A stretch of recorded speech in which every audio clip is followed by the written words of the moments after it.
ಈ ದೃಶ್ಯವನ್ನು ನೋಡಿ ನನ್ನ ಬಾಲ್ಯವೇ ನೆನಪಾಯಿತು. ನಾವು ಸಹ ಒಂದು ಕಾಲದಲ್ಲಿ ಇವರ ಹಾಗೆ ರಸ್ತೆ ಬದಿಯ ನೀರಿನಲ್ಲಿ ಮೀನು ಹಿಡಿದು ಆಟವಾಡುತ್ತಿದ್ದಿವಿ. ಮಳೆ ಬಂದಾಗ ಮನೆಗೆ ಮುಂದಿನ ಕಾಲುವೆ ರಸ್ತೆ ಬದಿ ತುಂಬ ನೀರಿನಿಂದ ಕೂಡುತ್ತಿತ್ತು.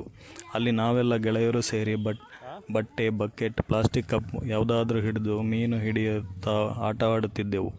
ಅಂದಿನ ಆ ಹುಡುಗಾಟ ಬರೀ ಆಟವಲ್ಲ, ಅದು ನೆನಪಿನಲ್ಲಿ ಉಳಿದಿರುವ ಅಮೂಲ್ಯ ಕ್ಷಣ. ಅಪ್ಪನ ಕರೆಗೆ ತಕ್ಷಣ ಮನೆಗೆ ಓಡೋದು, ಅಮ್ಮನ ಬೈಗುಳ ಕೇಳುತ್ತಾ ಮನಸ್ಸಿನಲ್ಲಿ ಒಂದು ಸಂತೋಷ. ಮಳೆ, ಮಣ್ಣು, ಸ್ನೇಹ, ಸರಳತೆ, ಅದು ನಿಜವಾಗಲೂ ಒಂದು ಚಂದದ ಬಾಲ್ಯ. ಇವತ್ತು ಈ ಮಕ್ಕಳು ಹೇಗೆ ಮೀನು ಹಿಡಿಯುವುದು ನೋಡಿ. ಆ ಹಳೆಯ ನೆನಪುಗಳು ಕಣ್ಣ ಮುಂದಕ್ಕೆ ಬಂದವು. ಕಾಲ ಬದಲಾಗಿದೆ, ದಿನ ಬದಲಾಗಿದೆ, ಆದರೆ ಬಾಲ್ಯದ ಆ ಮಾಯಾಜಾಲ ಮಾತ್ರ ಯಥಾಸ್ಥಿತಿಯಲ್ಲಿಯೇ ಇದೆ.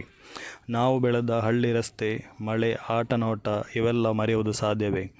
ನೀವು ಕೂಡ ಇಂಥ ನೆನಪು ಹೊಂದಿದರೆ ಕಮೆಂಟಿನಲ್ಲಿ ಹೇಳಿ. ಮತ್ತೊಂದು ವಿಡಿಯೋದಲ್ಲಿ ಭೇಟಿಯಾಗೋಣ.